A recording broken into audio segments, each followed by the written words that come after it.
You're listening to the Neurospice and Life podcast. And I'm Hanna, sexologist, sensologist, lovable weirdo, oversharer, and not sorry about it. And I'm Freya, alexithymic counsellor, mum, chaos wrangler, and happy little steamroller. We're both late diagnosed, neurodivergent humans, and best mates since the Macarena topped the charts. Together, we made this podcast to shine a light on some of the unfair and unjust labels that define us, hurt us, and hold us back. Whether you're neurotypical or neurodiverse, our podcast is for everybody and every brain that has ever been labelled. I'm Freya. I'm Hanna. And this podcast is all about the labels. The labels that we carry. Yes. The unfair and unjust labels that we have been given over the course of our lives. Yeah, particularly as neurodivergent people as well. There tend to be quite a few more that we get slapped with. So many more. So many more, like things like lazy, stupid, difficult, stupid. weird. And that's just this morning. But we get tapped with these labels so much. And like we've been besties now for almost 30 years. Almost 30 years next year. Yeah. So we've this unique position to see as well the impact of having these labels assigned to us. Yeah. So we've even labelled each other at certain times. 100%. And we've labelled ourselves. And so this is about us just creating that space where we can actually look at these labels a little bit differently, maybe get some data, get a bit of a different perspective, and maybe go, ooh, maybe I don't have to wear that one.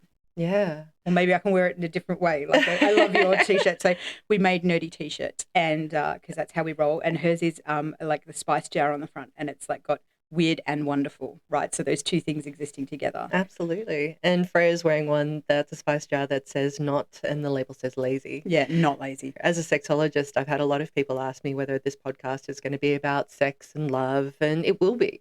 But it will be taking it from a neurodiverse perspective because we love our spicy brains, our neurospicy brains. We do. And this is really a love letter to our neurospicy brains and to our previous selves and to our beautiful neurospicy community. Absolutely. And to anybody else as well who has also experienced a label, because labels are not particularly segregated to neurodiverse people. Everyone at some point in their life, I'm sure, has been called lazy or stupid, difficult, self-centered. All the things. These are all the things that we're covering in this season's podcast. And we just want to be able to talk to anybody who is diagnosed, self-diagnosed, or anybody who can just relate. Yeah.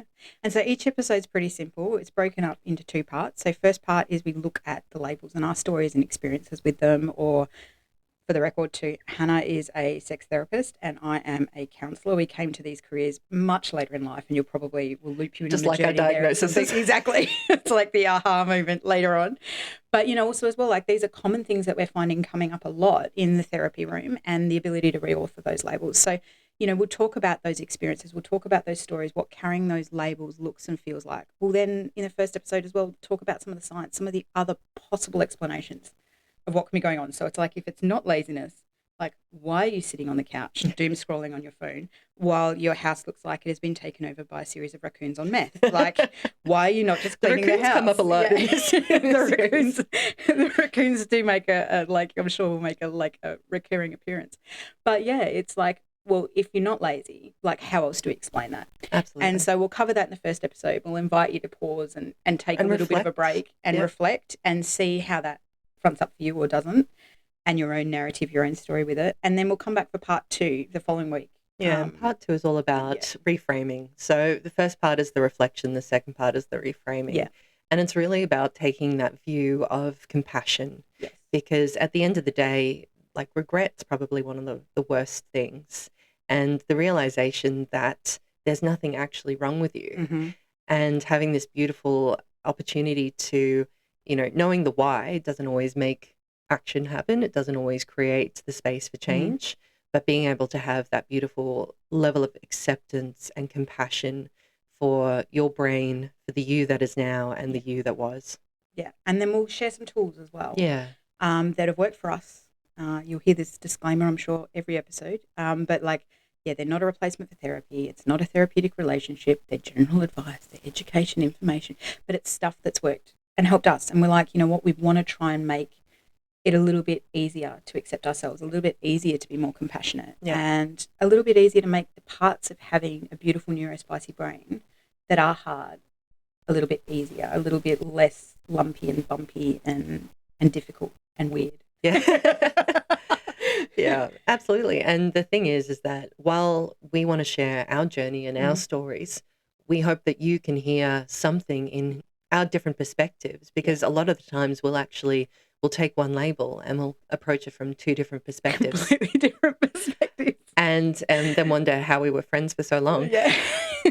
And if you can hear something in it that lights you up or gives you that moment to know that you're not alone, that your experience isn't wholly unique, and to hear a message of hope or just even of understanding, that's what we really want to do in this podcast. And we really hope that you come along for the ride, because it's been an amazing experience for us so far. And we hope that you can hear something in it too. Yeah, and it's just been wild how much, I think, even though we've known each other for 30 years, like we've lived together, we've travelled together, we've been through breakups, makeups, challenges, literally job every changes, kind. like every kind of like life bump ride together, right? We've done that all together, but we still learn so much from each other just by having this conversation and looking at these narratives, but also going, what's happening there for you? Like when I see that and surprised at how we're being labelled the same thing. Yeah. But the reasons of what's going on underneath in my brain versus your flavour of spicy brain and how that works for each of us is completely different. Yeah. Like, completely different. And getting to a point where we were actually realised, because late diagnosis, there has to be a moment where there's that part of your brain that just goes, oh, actually, maybe. And if you can put aside for the moment the labels, what you think ADHD shows up in your life, or what you think autism, all the disses, dyscalculia, dyslexia, dyspraxia, dysgraphia, OCD, Tourette's, all of the different things that fit under this beautiful neurodiversity umbrella. Yeah. And hold space for that. And just also know that it's okay. And this moment that I think it was strangely through another friend, and he started posting all this ADHD stuff online. And I started to realize that I could actually relate to a lot of it. And I went through this whole phase where I went, well, I can't have ADHD because I'm not a boy. And then I have a job. And I have a job. and I've, been able to have a reasonably successful life in terms of friends and family and career. And I've been very fortunate. And then the more I looked at it, and I'm not swinging off the roof and all of those other stereotypes. I don't bounce off the walls and all that sort of stuff. And, even when I approached people and started to have that conversation, there was the immediate pushback of, well, of course you're not, because, you're this. Yeah, you're this, you're that. Or I never would have suspected. And then you talked to me. And then I talked to you and I said, I've had a feeling, I said, I think I might have ADHD. And then you went through some of like the symptoms and the traits that exist. Total for time ADHD blindness for women and all of that sort of stuff. And the internalization, the anxiety, all the things, the RSD. And my like immediate response, and I'm sure you'll hear more about this in the Blunt episode, is like, oh yeah, I could see that for you. Like straight away. It's like, that makes sense. Yeah. Totally, babe. Totally. But then you went away and started looking into it too. Yeah, I sort of went away and like at the same time, like I'd had some like interesting conversations. So I, again, like anyone, a lot of neurodivergent people relate to this, like this extremes of all or nothing. And I'd come from a banking and finance career and in and out of burnout for like a really long period of time. I was made redundant. I reskilled as a counsellor, but still maintained full-time work because, why do things by half? Do all the things, motherhood, full-time job, full-time study load. Why have a manageable load when you can have a full one? Exactly. Do all the things. I think I hold the record for like my diploma of counselling, and I did that I think in, I want to say like 12 weeks or something crazy. Like I do not recommend. And then, I've gone on to do my master's and did that as another 2-year accelerated program, right? But so these things of loading up my plate. And so I was going through She's also highly intelligent, by the way. Well, debatable. Where are my keys? Different levels of intelligence. We talk about that later too. Yeah. But like, I've gone through another wave of of burnout, like in literally building a counselling practice in the space of 8 weeks. Again, because why do it by halves? And I was seeing a therapist, and for so much of my life, it was like, oh, it's anxiety, different shades of anxiety, prepartum anxiety, postpartum anxiety, generalized anxiety, all the anxieties. And and I sort of said, it doesn't feel like that. It's like I'm just exhausted. I've got all these voices. I've got all these things going on in my head, but I'm not worried about anything, but I'm just really worn out. And the counsellor said, look, I can't diagnose you, right? I'm not a diagnosing professional, but have you considered this? And it was so funny. It was just at that same time that you were considering it, and we're living on opposite sides of the country, two completely different lives. And I'm like, oh. And then I started down the path of ADHD and went through that, and I'm like, okay, cool. And I wrapped my head around that, because a lot of the time I think ADHD is a lot less scary than autism. It's the gateway. Yeah. There's a lot of stereotypes and a lot of negative stuff that exists and fear around autism. And I went from initially like, oh, that's definitely not me, to actually looking at the surveys and the quizzes and going, oh, how did I not know sooner? Yeah. How did I not realize? So yeah, I'm twice blessed neurospicy. So I'm autistic and ADHD. And yeah, going through that process and getting that understanding, but then looking back at your life and being like, how did we not know? And like trying to tease apart, where do I start and end, and where do my symptoms start and end? Yeah. And it's like, walking around the house like she's one giant symptom. But like having the diagnosis can explain so much. And then understanding the operating manual of the kit that you have, and the brain that you have, and then seeing how that actually shows up with some of the things that are the hardest bits to love about yourself, like, lazy or weird. Those things that have been seen as a negative for such a period of time, that actually it opens space to go, well, one, is that actually true? Yeah. And two, can it be that and something else? Can it be weird and wonderful? Yeah. Can I be lazy and ruthlessly efficient? Yeah. Can you be blunt and brave? Yeah. All of those things. And so, yeah, that's kind of how we got here. Yeah. And it's been a beautiful journey of unmasking together. I highly recommend having a buddy that you can unmask with. And if you're neurospicy too, right? Chances are likers attract like. Yeah. And so it wasn't... Husbands, yes, children. Yes, friendships, and definitely family, whether they're sometimes ready to admit it or not. Yeah. And then you've also got, in my journey as well, and I've only recently added the AU to my official ADHD diagnosis. And I say welcome. Hey, welcome. I feel so loved. And that really came about because as I was making dinner one night with my husband, and I was thinking about it, and I said, I think I might also be autistic. And without a hesitation, without a pause, he was like, "Oh yeah, for sure. I thought you already knew this." And so that was an interesting realization. Having a chat with a colleague at work who was also very neurospicy, and his response was the same thing. He was like, "You were definitely on the spectrum." And so hearing, like, how did you not know? Yeah, hearing that affirmation straight away, and not with any kind of judgment or negativity associated. And then when I voice messaged you, and you had very similar feedback, it was like, welcome. And when you're ready to identify and you're ready to see that, happy days. Like, yeah, absolutely. And the thing about it's labels, not up to me to label you. Yeah. The positive, the negative, it is all about how we associate with that word and the meaning and the symbology and all the things that we, attribute to that. And I actually think that those are the things that weigh us down the most. Yeah. Because lazy means I'm never good at anything. I may as well not try. I don't try hard enough. I don't try hard enough. I don't want it enough. Yeah.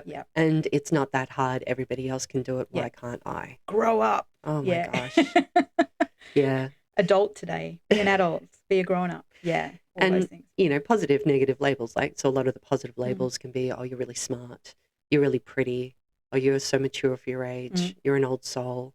And I think a lot of those also really shape our identities as well. And particularly during those crucial periods when we're developing our identity through childhood, through adolescence, rediscovering ourselves, when we turn 18 and you become a legal adult, essentially, which is terrifying. Yeah. And so our mission is really to reframe. It's to peel off the labels and actually see what's underneath. Who gave you the label? And do you actually think it applies to you, or is it something that you can start to attribute different wonderful aspects of your personality to? relabel it, peel it off, chuck it in the bin, because we're labelled with something, it doesn't mean we need to carry it. Like, it doesn't mean, or because you've put that label on me doesn't mean I need to keep it. Yeah. Thanks, but no thanks. Because who gave you that label is quite critical as well. It could have been a teacher, could have been a parent, could have been a friend, could have been all of the above. Yeah. And if a stranger sort of shouted something at you in the street like, oh, hey, you look weird. Tell them to jog on. Exactly. Yeah. And it's less likely to really impact you. Still might, sort of shake you up or make you have a bad day. But on the whole, it shouldn't really affect you and carry that. But you're probably not going to remember it 2 days later. Exactly. Or a week later, whatever. Particularly if you have ADHD. Yeah. And it's more like if somebody who is important to you, somebody who meant something you have a relationship with, they attribute those things to you over a period of time and multiple people start to do it, then you start to think, well, this must be true. Yeah. This must be who I am. This must be. And it's so interesting you say that too, right? Because like as part of doing the research for this, and why it's so important, I think we talk about labels and unfair and unjust labels as a neurodivergent community, is looking into like stats and research about like what our kiddos go through, our mini humans, our little people. And, and it was different reports and different measures and all of that sort of stuff, but everyone was kind of estimating that, and it was specific to ADHD kids, but I think it would be extrapolated across any form of neurodiversity, right? Because you're different to the neuromajority, right? You're in systems majority structures. Rules. Yeah. System structures, processes that are not designed to work with your brain, right? And that's not your fault. It's the environment that you're in. And, but yeah, reading those, and it was like routinely coming out that like by the age of 5 or like primary school kids are going to get 5,000 to 8,000 more corrections than a neurotypical kid. 5,000 to 8,000 more and so you can imagine and that's in the time in our life where there's the lowest expectation on us, right? Yeah. Where you're still cute, you're still still fuzzy. You can still be a child. We don't expect you to do a lot. Like we're not expecting you to drive a car and manage teams and pay your taxes. Pay your taxes. God, that reminds me, I've got to pay my taxes. Is and clean the house and maintain a household. Like you don't have all of those extra standards on you. You literally have got a lot of scaffolding, a lot of support, low expectations, and you're still getting 5,000 to 8,000 more corrections, right? And we know those corrections will often come with a label, like stop being lazy, get off the couch, stop being lazy. How could you be so stupid? Yeah. Pay attention, stop being stupid. Yeah, all of that sort of stuff. Talk to people. Why, stop being weird. Like you can't say that. All of those type of things that come up for us so much. And, you think 5,000 to 8,000 times more, like that's a big weight to carry and to make sense of in a little brain. It's a huge amount of internalization as well. Like internalizing that, and it really just ends up with the problem is me. Yeah. I am the problem. I'm the problem. And the answer is like, I'm going to pick on lazy because it's on the shirt, right? But like, that's because I'm lazy. So therefore I'm going to stop trying. I'm not even going to, because the answer is to everything is because I'm lazy or because I'm stupid or because I'm weird, and the impact that can have over a lifetime. So taking that moment to pause and to take that label out, shine a light on it and go, well, hang on, what is that really? Yeah. And am I going to keep wearing it? Mm-hmm. Politely, no, or I'm going to wear it in a different way. Yeah. I mean, we've both been called lazy over the course of our life, like too many times to count. Yeah. And yet we've actually created this podcast in a series of 6 weeks. Yes. We went from 18 months of talking about it to like me booking the flights to come over. Yeah. And then we had a deadline. We had something in place. We had meetings throughout the week, and I was up at like 5 o'clock in the morning. I was so impressed. I'm you're not like a morning a couple person. of hours ahead. Yeah, well, I was impressed you're up at 7 because your 7 is like my 5. But like, but like trying to do this before work, before we get on to seeing clients, being parents, all of those other things that come into our day, like literally waking up a couple of hours early, drinking 6 litres of coffee. Mm-hmm. But we built a podcast, a corporate legal entity, insurances, even made T-shirts, in 6 weeks. And it just makes it so much easier to do it with somebody who is just as vibrant and passionate about wanting to get something out there. Yeah. And that moment that we both realized and we connected on what this podcast should actually be was like magic, because you had just finished one of your courses. Yeah, I just recorded a course on overwhelm. Yeah. And I had neurodivergent overwhelm. Yes. It's different. Yeah. And I'd been having a conversation with a friend who was talking about all of the things that she didn't want to, she felt too overwhelmed to really unpack. Yeah. And so I sent you a voice message that was just like, what if we create a little section? And of course I had to temper everything too, because, I'm the people pleaser slash, passive. Yeah. And what if we just do a little bit at the end of the podcast? and we don't have to. It's okay. Like, Yeah. if you hate it, it's all good. But it was, what if we just create a little section? We called it the monsters under the bed. Yeah. And it's about actually, like, literally grabbing one of those monsters and pulling it out into the light, because the more those monsters are left under the bed, the more that they fester, the more that they grow, the bigger they get, the scarier they are, because you can't see them. Yeah.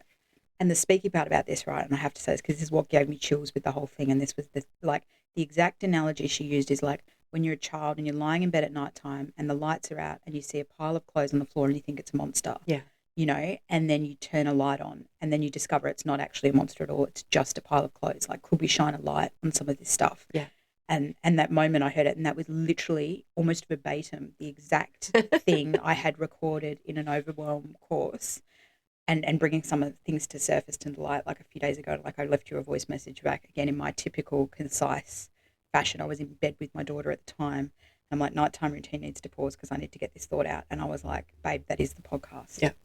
That's not a section on it. That is the podcast. And it was like, boom. Mm-hmm. And everything from there was just easy. Yeah. It was something we were both so passionate about. Yeah. Yeah.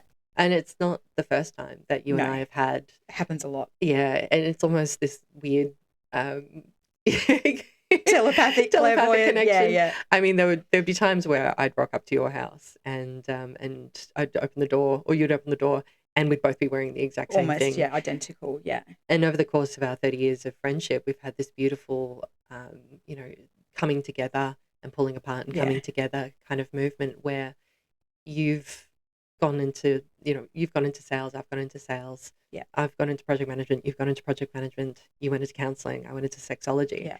And a sexologist, just for the record, it can be so many things. It can be a sex therapist, it can be somebody talking about diversity, equity, inclusion, it can be somebody doing sex education, it can be a sex researcher. Yeah. Yeah. So it's basically like a psychologist, but it's more focused on gender, sex, and all those beautiful parts of our bodies, sexual dysfunction as well. Yeah. So you're not like, you can't diagnose people with stuff like a psychologist can, but you are all things sex guru. Yeah. I try. Yeah.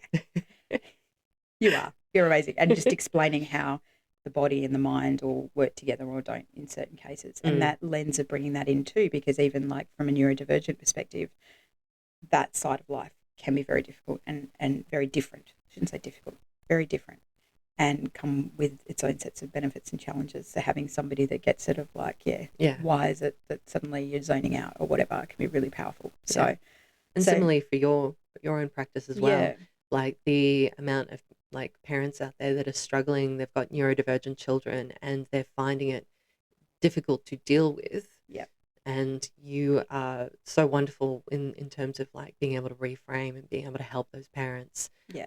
Either they're neurodiverse parents themselves, and it might be people like parents going through burnout. It might be people struggling in day-to-day lives and just they don't know what to do and they don't know where to turn. Yeah. And my practice specializes very specifically. Like I don't think you could niche out any more than I have, but please let me know if I could. But like, every single day, I basically work with neurodivergent mums. Some of them might not be neurodivergent. They might be raising neurodivergent kids, but like 99% of my clients are neurodivergent mums. And it's because that in itself is a completely different experience. And, and neurodivergent burnout is difficult to neurotypical burnout. The challenges of neurodivergent mum are a little bit different, like just even packing the nappy bag, help me. And, when you're in that role and you look around, you go, why is this so easy for everyone else? And why is it really hard for me? It's having that space, where someone recognises it.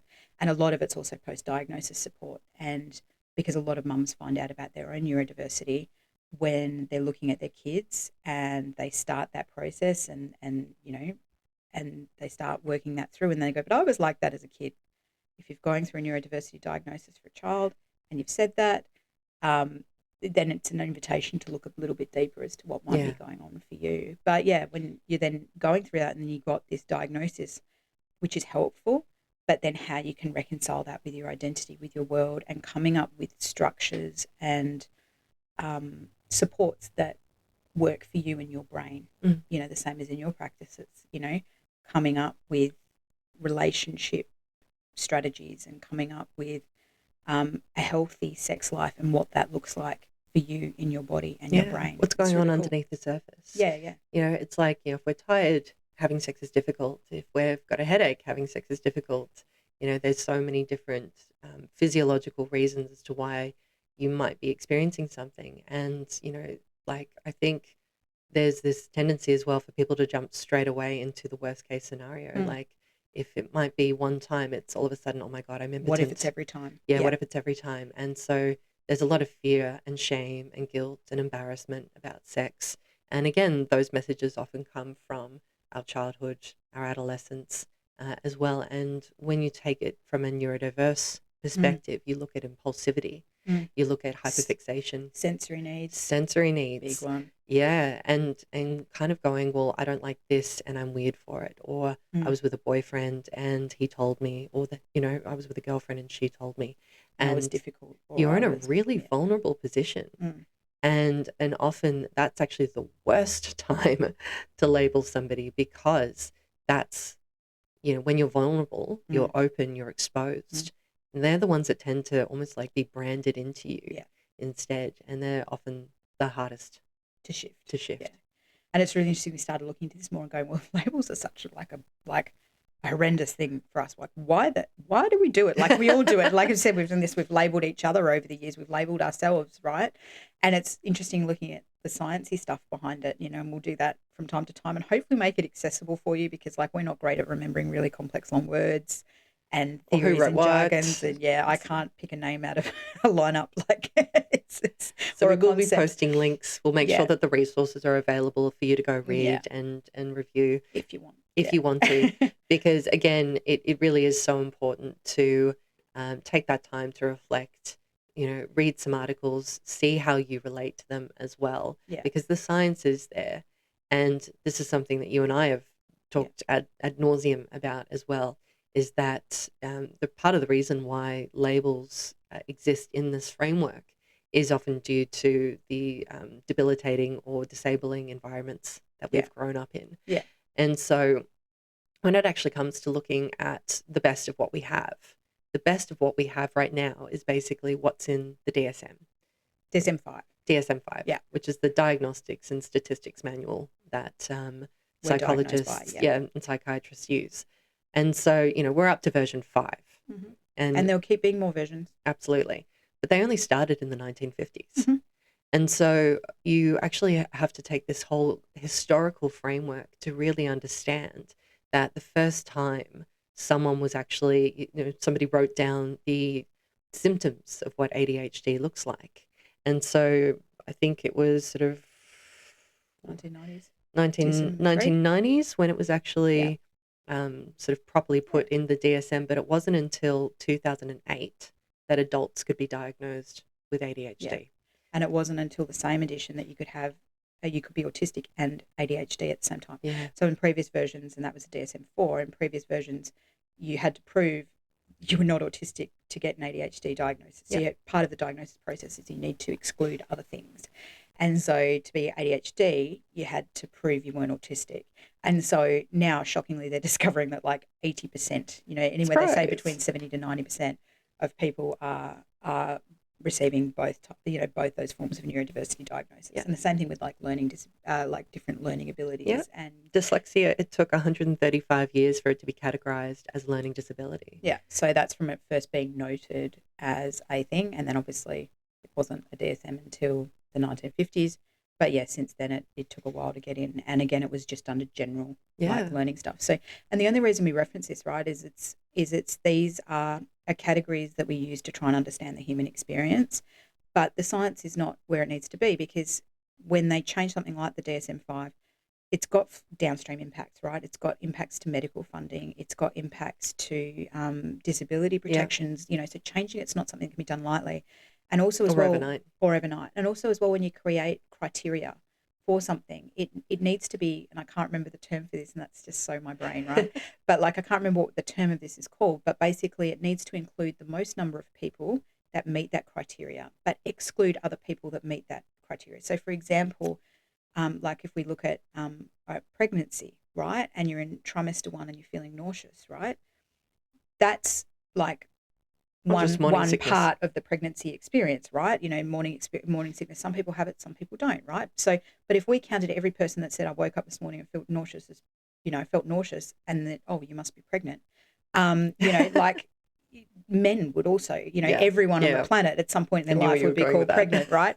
So kind of thinking about it that way, right? It's this criteria. So it's not necessarily where it needs to be in recognising this, and it's very different for people, but also as well the language in there, and we'll cover that off I think more in another episode, but it's also really pathologising, and it can make us feel like we're less than because it's based on the medical model of disability. But also speaking of men and boys, so it's not meant to be polarising, but it's also to point out the fact that so much of the previous research that was done, particularly around ADHD and also autism. Around everything. Well, around everything. Yeah.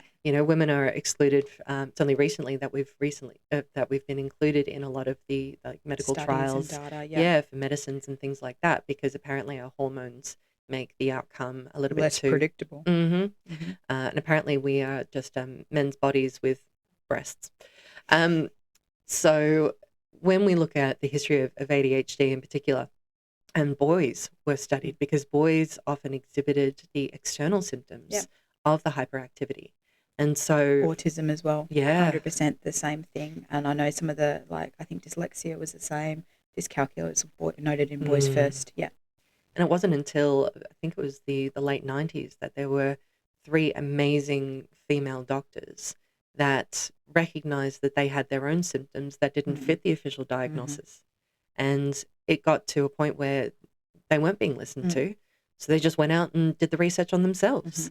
And that's actually, through their advocacy, that's actually how a lot of girls are recognized now to have ADHD. And, we need people like that. We need advocates, and we need more women in those spaces to be able to stand up and say, well, actually, I have different symptoms. Yeah. But as you say, it often gets diagnosed as anxiety, general or otherwise. It could be depression. Yeah. Have you tried exercising? All the things. All the things. And so I really think that, again, our brains, because we like safety, we like security, we like comfort in knowing things. And when the things that we know changes, often it can feel a little bit uncomfortable. It can feel a little bit, unsafe, particularly looking at things like gender as a society now. There's so much debate, but in science we know for a fact that there are over 40 different chromosomal variations that come as a part of nature. And I think that's beautiful, because it actually shows that, the original people that they used to determine chromosomes at the time to determine what makes up a woman and what makes up a man is not representative of the overall population. And my favorite statistic that you told me, and I just want to throw it out there because I do love it, is that I always get scared when she says this because I can never remember what it is. Of course I'm not. like, oh no, it's like, because you told me, is it going to be something wildly inappropriate? Yeah, I'm an info dumper, people.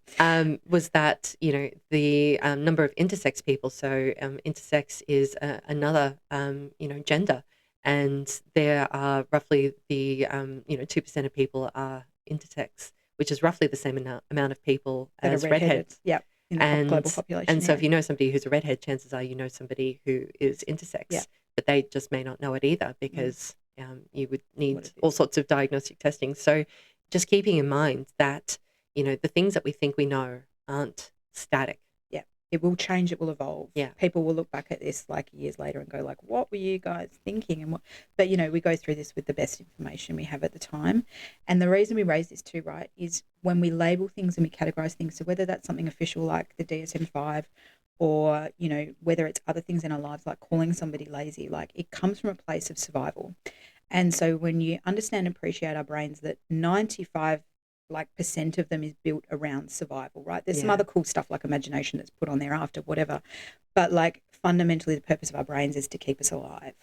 you know, and that's what they're there for, is suddenly a lot more stuff makes sense and it opens this path to, you know, a bit more acceptance. So our brains find uncertainty and find change very difficult, because in change and uncertainty, we don't know what's going to happen next. That's something that could threaten our lives, right? So when we label something, we categorize it when we don't understand what it is, then that gives us certainty. It's like, okay, that little box, right? So if somebody sees me sitting on my couch, doom scrolling, while, you know, my house is in a complete tip, right? It's very easy to label that as lazy rather than actually go what's underneath, because it's cool. If you're lazy, I know what to do with that, right? Yeah. Like I can handle that. I can move on with my day, right? And so we all label everything every single day. And you think about it too, right? It's also about categorizing, and this is a survival coming from social psych, and about finding your village, finding the people that will like you, right? Because we talk about this, I'm sure, in another episode, but like, you know, isolation equals death over the history of time. You can't do all the jobs that are needed to keep you alive on your own. It's still true today. Yeah. So you need to find a group of people that you can work with and that can work with you, and work together as a team to stay alive. Yeah. Well, that's why excommunication was so powerful. Yeah. Because you need a community. You need a community, and a lot of punishment in early times was exile in various different forms, and globally, right? It's been a really severe form of punishment. And so developmentally as well, we go through this phase, you know, when we're in our like sort of early childhood years, around about the age of 5 and that sort of stuff. Like before that, we start noticing difference, but like when we're 5 to 7, we start categorizing things by difference. Yeah. And again, it's that thing of finding the people that are like me, because the other people might be a threat. They might be enemies. So, right. So trying to notice those differences and do that. So again, this is all really, really natural stuff that we do to try and sort and segment the population, and to sort and segment each other, and to make things safer for our brains. So when somebody's labelled you lazy, or they've labelled you weird, or they've labelled you arrogant, they've labelled you difficult, you know, whatever those things might be, it's their way of trying to understand what's going on for you. Unfortunately, though, it's the problem with these labels as opposed to some other types of labels which might be more helpful. Like a diagnosis label can actually be really helpful. The problem with those labels is they're a value and a trait judgment, right? So you are lazy, it means there is something wrong with you. There's a deficit. It's a here. personal failing. Yeah. Exactly, right? You have that you can just magically flaw. Change overnight. Exactly. And it's actually, no, that's not actually what's going on. So yeah, so it's really interesting as we've looked into that more and more. Someone like might observe stimming, and it's so funny as we say this too, right? Because if you're watching the video, if you're not watching the video online, we're sitting here and I'm spinning a pen in my hand like it's a jet propeller engine as we're talking. And what it is I've left my stimming rings off today, like my spin rings off today. I don't that have explains them. It. So I'm sitting here spinning my pen, and Hannah's probably looking at me going, is she telling me to hurry up? Is she telling me to move on? Like, I don't know what's going on here. Like, is she being really rude?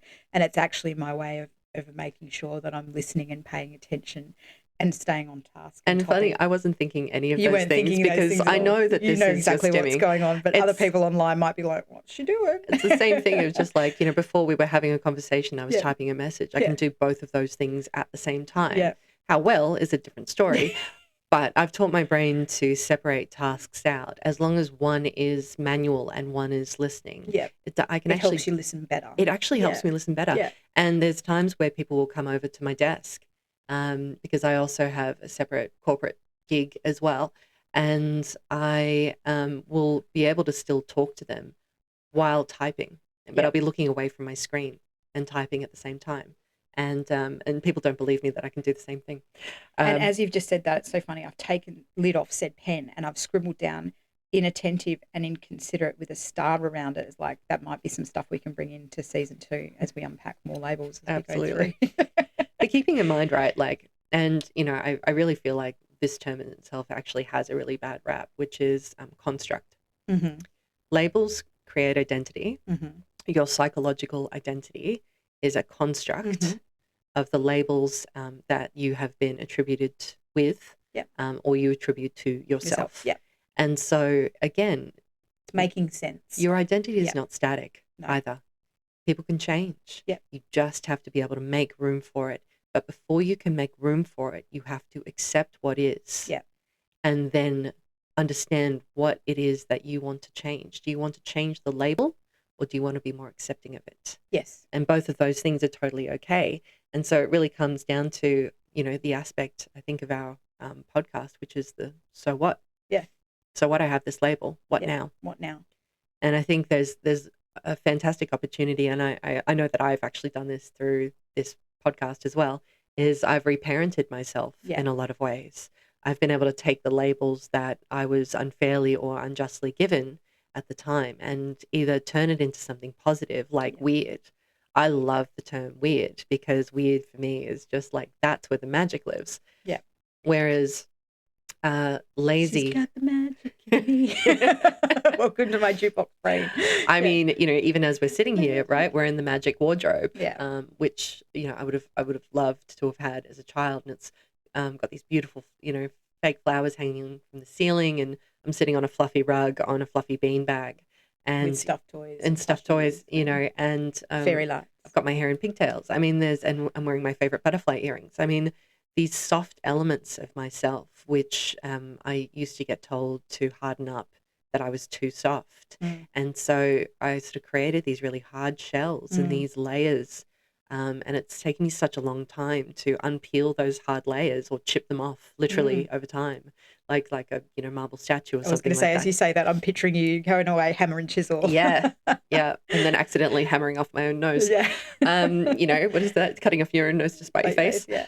And I'm allowing these things back into my life. I feel like in certain communities now, there's so much more acceptance of having, playing video games. When I was growing up, or when we were growing up, you only played video games if you were a nerd. And then you had Survivor on the background, so you could tell everyone that you were actually watching Survivor instead, because we weren't playing Mist or Ribbon or any of those. Oh my God, I love those games. Yeah. All the problem solving ones too. Yeah. And so we were really good at those ones. Yeah. And even as we're talking, and I'm thinking nerd, geek, Zork. and dork. Sorry, Zork. Okay. Oh, so many memories of that. And sitting there and saying, fatalities in 20 seconds. And I said, what does fatalities mean? And everyone in the room just shouted, death! And we're running. And So, as we talk, we may also have some inside jokes as we remember things. Yeah. And, sorry about that, but not sorry. Also not sorry. Yeah. Inviting you into our beautiful 30-year friendship as well. Like, it is so amazing. And I'm so grateful to have this wonderful woman in my life. Oh, me too. And I'm going to say it without crying. Oh my God. It's very Hannah's specific House of Tears. Requirements that I do this.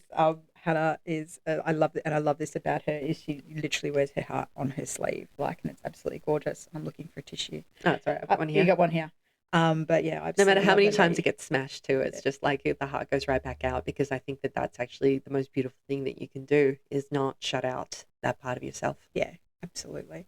But I couldn't think of a better person to do this with. And I think as well as we go through this, hopefully, it's not going to be like your standard interview, because we feel so safe with each other. Yeah. And we know each other so well, and we kind of know each other's monsters and the bigs and the scaries.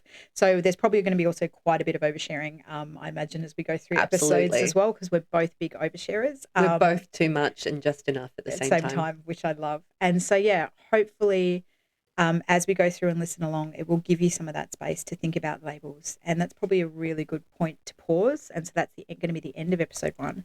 And at this point, we invite you to think about labels and how they're fronted up in your own lives. Which are the ones you want to hold on to? Which are the ones you kind of are hard for you? Yeah. Which ones feel unfair? Which ones feel unjust? Which labels you want to tell to jog on? Thank you next. What does that look like for you? And just a chance to reflect and create a bit of space for them. Yeah. And then next week we'll come back and we'll start talking about labels more from a compassionate or a self-acceptance lens. If you're like my friend the other week, she's like, I feel like I hate the word compassionate because it feels like people are going soft on you. And I'm like, we'll go with acceptance if that's a safer word for you. But, creating a bit of space and permission to look at things differently and go, what else might be true? Yeah. Give yourself permission to give yourself permission to just be. Yes. And be okay with that without attributing negative or positive things to it. And I think when you start doing that, you'll notice, and I find journaling to be particularly helpful as well. And when I say journaling, I'm not talking about lugging a huge notebook around. Sometimes for me, it's a voice memo. Sometimes for Often me, to me. often to you. Which I love, and then I give one back.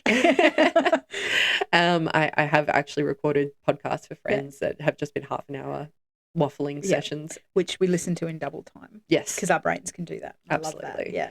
And so at times as well, it could just be pulling my phone out because I have a thought and I know that I'm going to forget that thought in 5 seconds, and I need to get it out so I can look at it later and then have that time to reflect, whether it's, just before bedtime or first thing when I get up in the morning. And so like labels themselves, even write down the positive ones, the things that you think were positively attributed to you. Because doing things like taking pretty out, pretty is a positive label that, or thin. But what if I wasn't? Well, and also like, how did this actually affect me? Yeah. Because for thin as well, it's tricky, right? So I think we're going to come back more on this next episode. And until as then, we do the reframe. But yeah, until then, take the time, take the pause, see what labels are fronting up for you. Are they air quote good? Are they bad? Are they fair? Are they unfair? Which ones? Yeah. What's going on for you? What does labels mean to you? And then next week we'll check back in with a little bit of a reframe and some tools to take away. And until then, stay spicy. You're listening to the Neurospice and Life podcast with Hanna and Freya, besties, brains, and more. If you've enjoyed listening, follow us on YouTube or your favourite podcast app and share it with someone else who knows the sting of a sticky label. We'll see you next time. Until then, stay spicy, stay wonderful.